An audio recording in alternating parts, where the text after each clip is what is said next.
चलिए बच्चों, आज हम लोग क्लास 10th साइंस का पहला चैप्टर स्टार्ट करने जा रहे हैं, केमिकल रिएक्शंस एंड इक्वेशंस। तो जैसा चैप्टर के नाम से क्लियर है कि इस चैप्टर में हम लोग different type of chemical reactions के बारे में पढ़ेंगे और उन केमिकल रिएक्शंस को किस प्रकार से इक्वेशन के फॉर्म में हम लोग लिखते हैं, कैसे फार्मूला लिखा जाता है, कैसे इक्वेशन लिखा जाता है और किस प्रकार से उसको बैलेंस किया जाता है। मतलब यही बातें हमें यहाँ पे सीखनी है इस चैप्टर में। तो स्टार्ट करते हैं। Consider the following situations of daily life and think what happens when. अब देखो यहाँ पे आपके डेली लाइफ से लिए गए कुछ एग्जाम्पल्स हैं।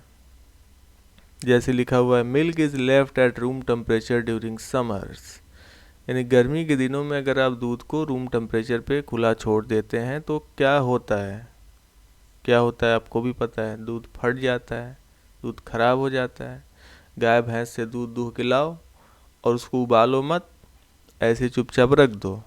ठीक है, थोड़ी देर के बाद देखोगे कि वो दूध आपका फट चुका है, 2-3 घंटे में ही ऐसा होगा।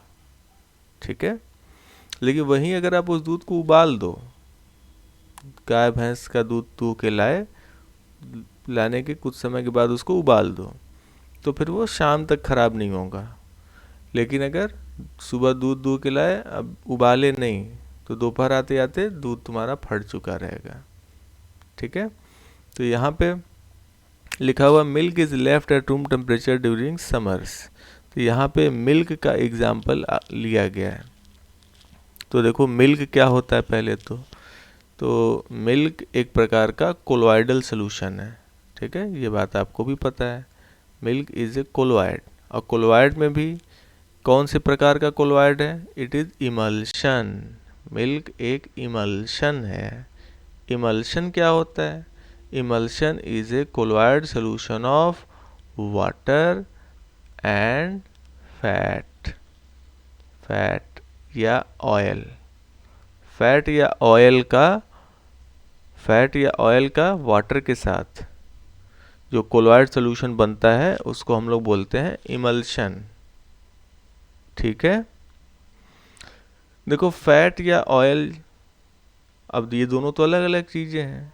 रूम टेम्परेचर पे जैसे जाड़े के दिनों में देखोगे तो ऑयल लिक्विड स्टेट में रहता है, सरसों का तेल ले लो तो ये लिक्विड स्टेट में रहता है। लेकिन जो घी है, फैट घी देखोगे तो वो जम जाएगा, उसको लिक्विड स्टेट में लाने के लिए आपको थोड़ा सा गर्म करना पड़ता है। तो दोनों की बनावट में थोड़ा डिफरेंस है, लेकिन यहाँ पे दोनों का देखो नेचर सेम है। ऑयल भी पानी में नहीं घुलता, फैट भी पानी में नहीं घुलता। तो यहाँ पे दोनों का नेचर सेम है। हाँ, कुछ तो डिफरेंस रहेगा ही ऑयल में और फैट में, लेकिन हम यहाँ पे क्योंकि सेम नेचर के हैं, दोनों पानी में नहीं घुलते, इसलिए हमने यहाँ पे ऑयल या फैट लिख दिया है। अब देखो यहाँ पे वाटर और फैट या ऑयल, इनको अगर आप पानी में मिक्स करो, फैट को पानी में मिक्स करो या ऑयल को ले लो उसको पानी में ज़रा मिक्स करो, मिक्स नहीं होगा। पानी में ऑयल डाल दो, ऑयल डालने के बाद उसको खूब ऐसे गड़गड़ गड़गड़ चलाओ, थोड़ी देर के बाद देखोगे सारा का सारा ऑयल ऊपर, पानी नीचे, ये मिक्स होता ही नहीं है। लेकिन मिल्क के अंदर घी तो रहता है, लेकिन मिल्क को ऐसे देखोगे तो घी दिखेगा? घी तुमको ऊपर तैरता हुआ दिख जाता है? नहीं दिखता है। वो घी जो होता है वो मिल्क के अंदर मिक्स रहता है, इसीलिए हम लोग मिल्क को इमल्शन बोलते हैं। ये फैट या ऑयल कभी भी वाटर में डिज़ोल्व नहीं होता, हम बोल रहे हैं मिक्स रहता है। ठीक है, मिक्स होना और डिज़ोल्व होना दोनों में डिफरेंस है। जैसे कोलोइड, हमने आपको बताया था कि जो एटमॉस्फेयर है, एटमॉस्फेयर की जो एयर है ये भी एक कोलोइड है। क्यों? किस चीज़ का कोलोइड है ये डस्ट के बहुत छोटे छोटे पार्टिकल्स इसके अंदर मौजूद रहते हैं। तो वो डस्ट के बहुत छोटे छोटे पार्टिकल्स और एयर, तो वो एयर के अंदर छोटे छोटे जो पार्टिकल्स होते हैं डस्ट के, वो सस्पेंडेड रहते हैं, वो घूम रहे हैं हमेशा, वो एयर में डिज़ोल्व नहीं होते, एयर के साथ वो मिक्स फॉर्म में रहते हैं, वो डिज़ोल्व नहीं हो जाते एयर में। जैसे बादल देखते हो, आसमान में ऊपर देखोगे तो बादल वाइट वाइट तुमको दिखता होगा। तो वो जो बादल है वो भी एक कोलॉइड ही है। बादल के अंदर पानी की बहुत छोटी छोटी छोटी छोटी ड्रॉपलेट्स होती हैं, और ये छोटी छोटी ड्रॉपलेट्स एयर के अंदर सस्पेंडेड रहती हैं। एयर के अंदर पानी की जो ड्रॉपलेट्स हैं वो डिजॉल्व फॉर्म में नहीं रहती हैं, सस्पेंडेड फॉर्म में रहती हैं। ठीक है, तो मिल्क एक कोलॉइड हो गया। अब देखो यहाँ पे वाटर और फैट, ये जो वाटर और फैट है, इन वाटर और फैट को आपस में मिल्क के अंदर जोड़ के रखने का काम करता है प्रोटीन। मिल्क के अंदर एक प्रोटीन पाई जाती है जिसका नाम है केसीन प्रोटीन। तो ये केसीन प्रोटीन वाटर और फैट को आपस में जोड़ के रखती है। और जब बैक्टीरिया जो होते हैं आपके दूध के अंदर के बैक्टीरिया, दूध दूध के लाओगे तो उसमें बैक्टीरिया मौजूद होगा, उबाल दोगे बैक्टीरिया मर जाते हैं, तो दूध आपका ज़्यादा समय तक ख़राब नहीं होता है। लेकिन वहीं दूध को मत उबालो तो कुछ ही देर में वो दूध ख़राब हो जाता है। क्यों? क्योंकि दूध के अंदर के जो बैक्टीरिया होते हैं ये दूध में पाए जाने वाले केसीन प्रोटीन को ये डाइजेस्ट कर देते हैं। और जब ये प्रोटीन ही डाइजेस्ट हो गया तो प्रोटीन ही वाटर और फैट को आपस में जोड़ के रखता था। ये आपस में इन दोनों को मिक्स कराने का काम किसका था? प्रोटीन का था। और बैक्टीरिया ने जब इस प्रोटीन को ही ख़राब कर दिया, इस प्रोटीन को ही खा गया, जब बैक्टीरिया इस प्रोटीन को ही खा गया तो जब प्रोटीन चला गया तो वाटर अलग फैट अलग, तो दूध फट गया। दूध देखोगे तो थक्का जम जाएगा, प्रेसिपिटेट कर जाएगा, फैट अलग हो जाएगा, उसका वाटर वाला पोर्शन अलग हो जाएगा। ठीक है, तो दूध को जब उबाल देते हैं तो उसके बैक्टीरिया मर जाते हैं। अब देखो यहाँ पे लिखा हुआ है ड्यूरिंग समर्स। समर का मौसम क्यों चूज़ किया गया? देखो गर्मी के दिनों में क्या होता है, टेम्परेचर जो होता है वो एप्रोप्रिएट टेम्परेचर होता है। टेम्परेचर लगभग 20 से 40 डिग्री सेल्सियस के रेंज में रहता है। ठीक है, तो ये जो टेम्परेचर होता है 20 से 40 डिग्री सेल्सियस, ये बैक्टीरिया को सरवाइव करने के लिए बड़ा ही अच्छा टेम्परेचर है। इस टेम्परेचर पे कोई भी बैक्टीरिया आसानी से ग्रो करता है। ठीक है, बहुत ईजिली। देखो जब फ्रिज को रेफ्रिजरेटर में रख दोगे फ्रिज के अंदर तो वहाँ पे टेम्परेचर काफ़ी लो होता है, तो वहाँ पे बैक्टीरियल एक्टिविटी स्लो हो जाती है। जब बैक्टीरियल एक्टिविटी धीमी पड़ गई तो तुम्हारा दूध जल्दी ख़राब नहीं होगा। इसलिए किसी भी चीज़ को लाके फ्रिज में रख देते हैं। फ्रिज में रख देने से क्या होता है, टेम्परेचर बहुत ज़्यादा वहाँ पे लो होता है, जिससे कि उसमें होने वाली बैक्टीरियल एक्टिविटी स्लो हो जाती है, जिसकी वजह से वो कोई भी जो वस्तु है, जो खाने पीने की चीज़ है, वो जल्दी आपकी ख़राब नहीं होती है। तो बहुत ज़्यादा अगर ठंडी का मौसम है तो वहाँ पे तो बैक्टीरियल एक्टिविटी बहुत स्लो हो जाती है। तो गर्मी के मौसम में दूध उबलने तो लगेगा नहीं ना, टेम्परेचर आपका 20 से 40 डिग्री सेल्सियस 45 डिग्री सेल्सियस तक ही है, तो वहाँ पे बैक्टीरिया को ग्रो करने के लिए ऑप्टिमम टेम्परेचर मिलता है, तो बैक्टीरिया तेज़ी से ग्रो करता है। आगे, an iron tawa pan nail is left expose to humid atmosphere. देखो आपके घर में तावा होगा रोटी बनाने वाला, ठीक है, रोटी बनाने वाला तावा होगा। तावा लोहे का रहता है। ठीक है, कुकर किस चीज़ का रहता है? कुकर आपका एल्युमिनियम का रहता है। ठीक है, और कढ़ाई किस चीज़ की बनी रहती है? वो भी लोहे की बनी रहती है। तो तावा में, कढ़ाई में तुमने देखा होगा कि जैसे कढ़ाई है या तावा है, तो ऐसे मान लो आपकी कढ़ाई है, इसको रगड़ रगड़ के किसी ने खूब माजा, अब माज करके ऐसे चला गया, इसमें पानी थोड़ा सा रह गया, थोड़ा सा पानी इसमें ऐसे रह गया नीचे इसकी पेंदी में। तो कुछ समय के बाद देखोगे जितने दूर में पानी था वहाँ पे कढ़ाई का कलर चेंज हो गया है। क्यों? क्योंकि उतने दूर में क्या लग जाता है? मुर्चा लग जाता है। मुर्चा लग जाता है, मुर्चा। लोहे में मूर्छा लगना, जिसको हम लोग बोलते हैं रस्टिंग ऑफ आयरन। ठीक है, रस्ट लग गया। ठीक है, रस्टिंग ऑफ आयरन बोलते हैं, मूर्छा लगना। तो लिखा हुआ है यहाँ पे iron, tawa, pan, nail, nail मतलब लोहे की कील, is left expose to humid atmosphere, यानी ऐसे एटमॉस्फेयर में रख दें जहाँ पे नमी ज़्यादा है। तो अगर जहाँ पे ह्यूमिड मतलब होता है नमी, तो जहाँ पे नमी ज़्यादा है तो वहाँ पे ये वाटर के साथ ये रिएक्शन करता है आयरन, और रिएक्शन करके ऑक्साइड में कन्वर्ट हो जाता है, आयरन की ऑक्साइड बन जाती है। आयरन की 3 तरह की ऑक्साइड होती है, कौन कौन सी बताओ? FeO, Fe2O3 और Fe3O4, ये 3 तरह की ऑक्साइड होती है आयरन की। फिर है ग्रेप्स गेट फर्मेंटेड। तो देखो, ग्रेप्स मतलब अंगूर होता है, और फर्मेंटेड का मतलब क्या होता है? फर्मेंटेड को हिंदी में बोलते हैं किड़वन होना। अब ये नाम ही नहीं सुने होंगे, ये कौन सी बात आ गई? देखो, जब शराब बनाते हैं ना, सुने होंगे अंगूर से शराब बनाते हैं, चावल से शराब बनाते हैं ना, गन्ने के का जो रस होता है उससे भी शराब बनाते हैं। तो ऐसी कोई भी चीज़ जिसमें शुगर पाई जाती है उससे हम लोग शराब बना सकते हैं। तो शराब क्या होता है? अल्कोहल। शराब आपका अल्कोहल होता है। तो देखो, एक बर्तन लेते हैं, इस बर्तन में शुगर सॉल्यूशन भर देते हैं।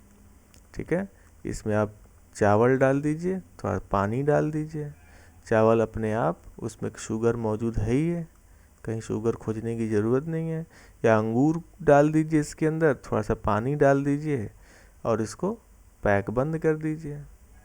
और इसके अंदर ध्यान रहे, आपको डालना पड़ेगा यीस्ट। क्या डालना पड़ेगा? यीस्ट। यीस्ट एक यूनिसेलुलर ऑर्गेनिज्म है। ठीक है, और इसको बिल्कुल पैक बंद कर दीजिए, एकदम पैक बंद, यीस्ट डाल करके। तो यीस्ट क्या करता है? इस सॉल्यूशन के अंदर पाई जाती है शुगर, इसके अंदर शुगर मौजूद है, क्योंकि शुगर आपने लिया ही है, ऐसी चीज़ें आपने भरी ही हैं जिसके अंदर शुगर मौजूद हो। तो ये यीस्ट क्या करता है? इस शुगर को अल्कोहल में कन्वर्ट करता है, इथाइल अल्कोहल। जो शराब पी जाती है, this is your ethyl alcohol, this is your alcohol. तो यही है आपकी शराब। ठीक है, कभी कभी सुने होंगे जहरीली शराब पीने से आँखों की रोशनी चली गई, बहुत सारे लोग मर गए। तो वो जो जहरीली शराब होती है वो होती है मिथाइल अल्कोहल, या जिसको हम लोग मिथेनॉल भी बोलते हैं। और ये इथाइल अल्कोहल है, इसको हम लोग इथेनॉल बोलते हैं। तो इथेनॉल जहरीली नहीं होती है, इसको पिया जा सकता है। जबकि ये वाली जो आपकी अल्कोहल है मिथेनॉल, ये जहरीली होती है, इसको पीने के बाद आदमी जिंदा बचने के चांसेस उसके बहुत ही कम हो जाते हैं। ठीक है, ऐसा क्यों होता है फिर कभी डिस्कस करेंगे कि ऐसा क्यों होता है। आगे देखो, फूड इज कुक्ड, भोजन को अगर पकाएं,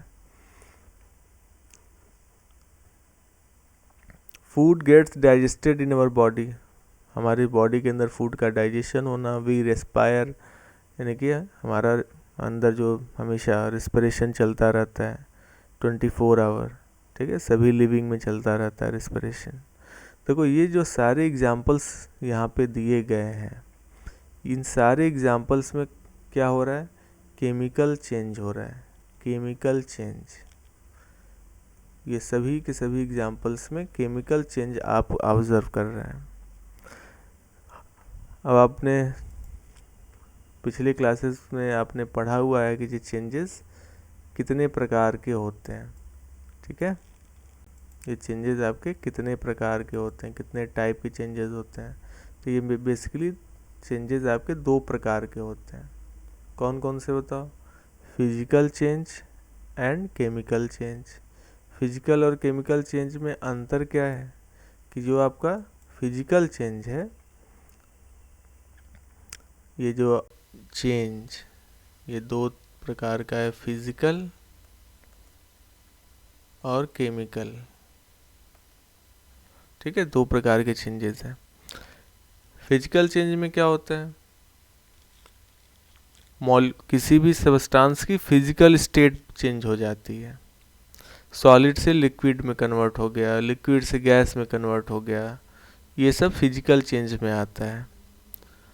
केमिकल चेंज क्या होता है, जब तक मॉलिक्यूल के फार्मूला में बदलाव ना हो तब तक केमिकल चेंज नहीं होगा। जैसे फॉर एग्जांपल लेते हैं, जैसे वाटर है सॉलिड स्टेट में, तो सॉलिड स्टेट में इसको क्या बोलते हैं हम लोग, आइस। अब इसको मान लो हमने हीट किया, तो अब ये वाटर कन्वर्ट हो गया लिक्विड स्टेट में, जिसको हम लोग बोलते हैं वाटर। इसको और ज़्यादा हीट करो, और ज़्यादा इसको हीट करो, तो ये अब ये कन्वर्ट हो गया गैसियस स्टेट में, जिसको हम लोग बोलते हैं वाटर वेपर। तो वाटर से वाटर वेपर बन गया। तो यहाँ पे आप देख रहे हैं कि एक सॉलिड लिक्विड में कन्वर्ट हुआ, लिक्विड गैस में कन्वर्ट हुआ, लेकिन फार्मूला चेंज नहीं हुआ। फार्मूला जो पहले था वही फार्मूला अभी भी है। तो यहाँ पे आप इजीली ऑब्जर्व कर सकते हैं कि फार्मूला चेंज नहीं हो रहा है। यानी ये किस प्रकार का चेंज है, फिजिकल चेंज है। केमिकल चेंज की अगर हम बच्चों बात करें, तो केमिकल चेंज में फार्मूला ही बदल जाता है। जैसे अभी अभी ये एग्जाम्पल हम लोगों ने लिया ग्रेप के फर्मेंटेशन का, तो इसमें हमने आपको क्या बताया कि जो आपकी शुगर होती है, ग्रेप के अंदर कौन सी शुगर पाई जाती है, फ्रुक्टोज शुगर। ठीक है, फार्मूला होता है C6H12O6। अब आप कहेंगे सर ये तो ग्लूकोज का फार्मूला आपने लिख दिया, ये फ्रुक्टोज का फार्मूला तो है नहीं। नहीं बच्चों, ये फ्रुक्टोज का भी फार्मूला यही है जो ग्लूकोज का फार्मूला है। दोनों की बनावट अलग अलग है। ठीक है, दोनों की बनावट अलग अलग होती है, फार्मूला सेम होता है। जो ग्लूकोज का होता है वही फ्रुक्टोज का होता है। तो ये जो फ्रुक्टोज है ये आपका अल्कोहल में कन्वर्ट हो रहा है इस तरह से। तो यहाँ पे केमिकल चेंज आपको ऑब्जर्व होगा। फिर क्योंकि फार्मूला बदल गया, यहाँ पे आप देखिए, ये वाला जो एग्जाम्पल लिया गया है आयरन तावा वाला, इसमें भी आयरन किस में कन्वर्ट हो रहा है बताओ, आयरन की ऑक्साइड में कन्वर्ट हो रहा है। यहाँ भी केमिकल चेंज ऑब्जर्व हो रहा है। फिर देखो लिखा हुआ फूड इज कुक्ड, यहाँ भी केमिकल चेंज है। फूड का डाइजेशन होना हमारे बॉडी में, यहाँ भी केमिकल चेंज है। हमारे अंदर रेस्पिरेशन होना, हम लोग भी क्या करते हैं बताओ, हम लोग ये ग्लूकोज खाते हैं, स्टार्च ग्लूकोज खाते हैं, और उस ग्लूकोज को हम लोग CO2 और H2O में कन्वर्ट कर देते हैं, और साथ ही साथ हमें मिल जाती है एनर्जी, जिसको हम लोग स्टोर कर लेते हैं in the form of ATP। कहाँ पे, माइटोकॉन्ड्रिया के अंदर, जिसको हम लोग power house of the cell भी बोलते हैं। ठीक है, चलिए आगे बढ़ते हैं। In all the above situations the nature and the identity of the initial substance have somewhat changed. यानी इन सभी सिचुएशन में nature and the identity of the initial substance have somewhat changed. यानी कि जो आयरन था वो आयरन ऑक्साइड में बदल गया, तो उसकी आइडेंटिटी बदल गई, यानी कि उसका नेचर बदल गया, उसकी प्रॉपर्टीज बदल गई।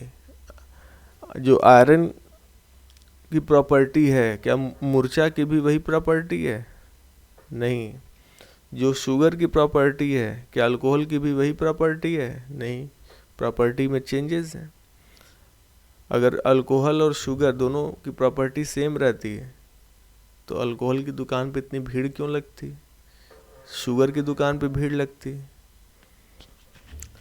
We have already learned about physical and chemical changes of matter in our previous classes. Whenever a chemical change occurs, we can say that a chemical reaction has taken place. जहाँ कहीं भी कोई chemical change होगा, यानी कि वहाँ पे एक केमिकल रिएक्शन परफॉर्म किया गया है। यानी कोई भी चीज़ क्या जब तक मॉलिक्यूलर फार्मूला चेंज नहीं होगा तब तक केमिकल चेंज हम लोग नहीं कह सकते। You may perhaps be wondering as to what is actually meant by a chemical reaction. How do we come to know that a chemical reaction has taken place? Let us perform some activities to find the answer to these questions. चलिए आइए activity जरा हम लोग देखते हैं क्या है activity. This activity needs the teachers assistance, यानी इस एक्टिविटी को करने के लिए आपको टीचर की आवश्यकता पड़ेगी। It would be better if students wear I protection, और इस एक्टिविटी को करने के पहले आप क्या कर लें, तो चश्मा उश्मा लगा लें, आँख को ढक के रखें। Clear A magnesium ribbon about 2 centimetre long and rubbing with sandpaper. Hold it with a pair of tongs. Burn it using a sprit lamp or burner and collect the ash so formed in a watch glass as shown in figure 1.1. Burn the magnesium ribbon, keeping it as far as possible from your eyes. What do you observe? देखिए यहाँ पे कह रहे हैं कि आप एक spirit lamp ले लीजिए।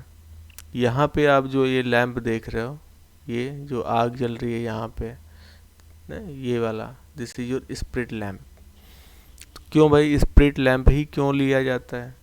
डिबरी ले लें तब, मट्टी का तेल वाली डिबरी ले करके और जलाएं तो क्या दिक्कत है? देखो अगर तुम अपने घर वाली, अब तो डिबरी का यूज़ तो कोई नहीं कर रहा है। जैसे मान लो ये तुम्हारी डिबरी है, ये बत्ती लगी हुई है और यहाँ पे मिट्टी का तेल भरा हुआ है, डिबरी जल रही है।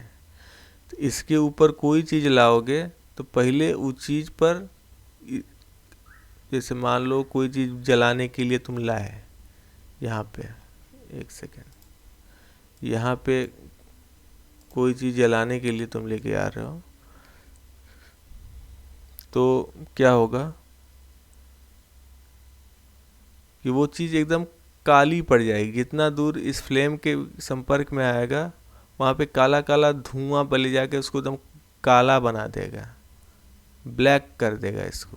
तो ये चीज़ तुमको दिखेगी ही नहीं, क्लियरली विजिबल नहीं होगा कि वहाँ पे क्या हो रहा है, उसको पूरा ब्लैक कर देगा। वहाँ पे कार्बन जा कर के डिपॉजिट हो जाएगा, इस फ्लेम में से कार्बन के पार्टिकल जा कर के इस मैग्नीशियम का जो रॉड है इसके ऊपर जा कर के जम जाएंगे। तो हम ऐसा नहीं चाहते, तो इसके लिए आपको स्प्रिट लैंप यूज़ करना पड़ता है। स्प्रिट लैंप आप यूज़ करेंगे तो बिल्कुल भी यहाँ पे काला काला जमेगा नहीं, जो भी चीज़ आप जलाना चाह रहे हैं वो बिल्कुल क्लियर ही रहेगा, उस पर कुछ कोई भी ब्लैक लाइनिंग वगैरह नहीं आएगी। तो यहाँ पे आपसे ये कहा जा रहा है कि मैग्नीशियम रिबन लेकर के, मैग्नीशियम रिबन का मतलब होता है छोटा सा मैग्नीशियम का ऐसे टुकड़ा आप ले लीजिए, ठीक है, और इसको एक सणसी की मदद से, टोंग की मदद से आप इसको पकड़ लीजिए। हाथ से पकड़ोगे तो मैग्नीशियम, अगर इसको आग में लगाओगे तो ये मेटल होता है, तो ये तुम्हारा हाथ जलने लगेगा, ठीक है। जैसे लोहा है, एक एंड गरम करोगे तो दूसरा एंड भी गरम हो जाएगा ना, तो हाथ जलने लगेगा। तो इसलिए इसको एक टोंग की मदद से आप इसको होल्ड करिए और स्प्रिट लैंप पर ऐसे आप लगाइए, जैसे यहाँ पे ऐसे लगाया गया है,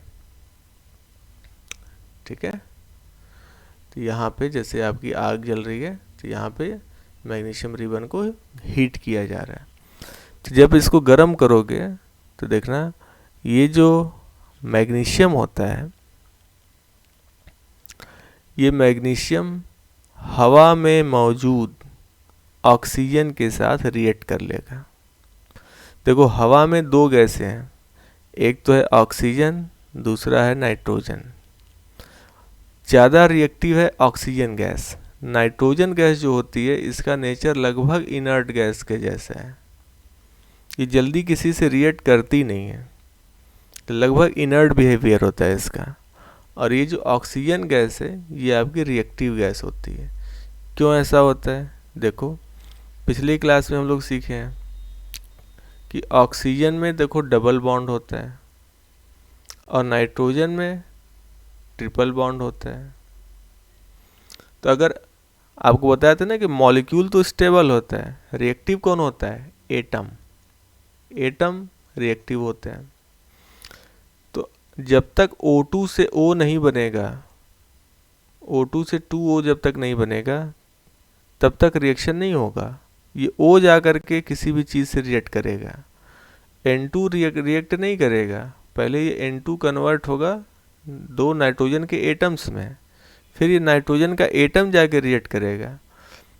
तो यानी कि यहाँ पे अगर आपको रिएक्शन करवाना है तो रिएक्शन करवाने के लिए क्या होना चाहिए? ये बॉन्ड टूटना चाहिए, तब जाकर के ये ऑक्सीजन अलग और ये ऑक्सीजन अलग होगा। और यहाँ पे नाइट्रोजन अलग होने के लिए ये बॉन्ड टूटना चाहिए, तब ये नाइट्रोजन अलग और ये नाइट्रोजन अलग होगा। तो यहाँ ऑक्सीजन में देखो 2 ही बॉन्ड तोड़ना है और नाइट्रोजन में 3-3 बॉन्ड तोड़ना है। तो कौन तोड़ना आसान हुआ? 2 बॉन्ड तोड़ना आसान होगा। बॉन्ड मतलब अट्रैक्टिव फोर्स। यहाँ पे अट्रैक्टिव फोर्स कम लग रहा है, ऑक्सीजन के एटम्स के बीच अट्रैक्टिव फोर्स कम लग रहा है, 2 ही बॉन्ड है। और नाइट्रोजन के बीच अट्रैक्टिव फोर्सेस ज़्यादा है, 3-3 बॉन्ड है। तो चूंकि यहाँ पे 3 बॉन्ड है नाइट्रोजन के बीच, इस वजह से नाइट्रोजन एटम्स को अलग करना डिफ़िकल्ट प्रोसेस है और ऑक्सीजन एटम्स को अलग करना नाइट्रोजन के कंपैरिजन में सिंपल है। इस वजह से ऑक्सीजन इज़ मोर रिएक्टिव, ये ज़्यादा रिएक्टिव है in comparison to nitrogen. Nitrogen का बिहेवियर कैसा है? लगभग इनर्ट बिहेवियर होता है, तो ये जल्दी किसी से रिएक्ट करता नहीं है। तो मैग्नीशियम को जब हीट करोगे तो ये मैग्नीशियम ऑक्सीजन से रिएक्ट करेगा और रिएक्ट करके यहाँ पे ऐसे पाउडर के फॉर्म में नीचे गिरेगा और यहाँ पे आकर के आपका ये पाउडर ऐसे इकट्ठा हो जाएगा।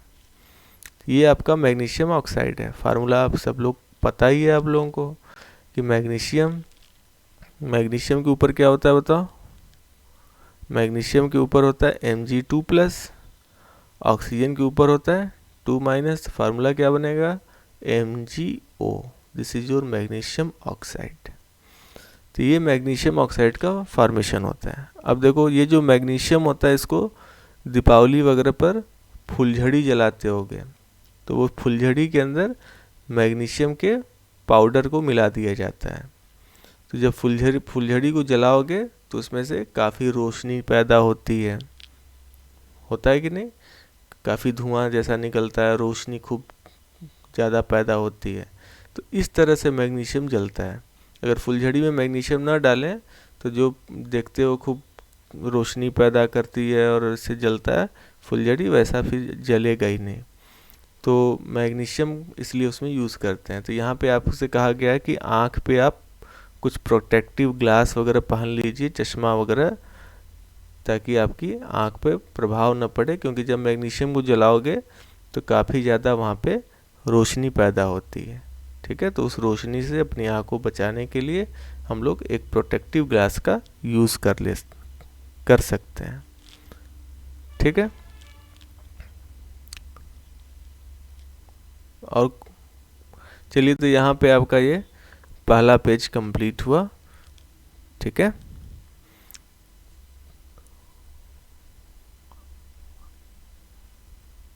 अच्छा एक बात और, ये बात क्यों लिखा गया है clear A magnesium ribbon with, sorry clear, यहाँ पे ये पॉइंट दिख रहा है आपको? Clean A magnesium ribbon about 2 centimetre long bye rubbing it with sand paper. ये क्यों आवश्यकता पड़ गई? देखो ये आपका मैग्नीशियम का वायर है, मान लो ये इसको रखे हुए हो, तो रखे क्या होता है, ऑक्सीजन इस मैग्नीशियम के साथ रिएक्ट कर लेगी सरफेस पर, तो सरफेस पर ऐसे बन जाएगा मैग्नीशियम ऑक्साइड।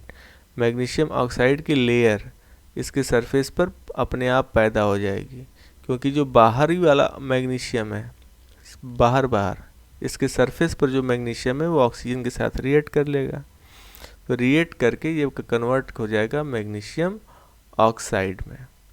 ठीक है, तो यहाँ पे ये जो सरफेस है,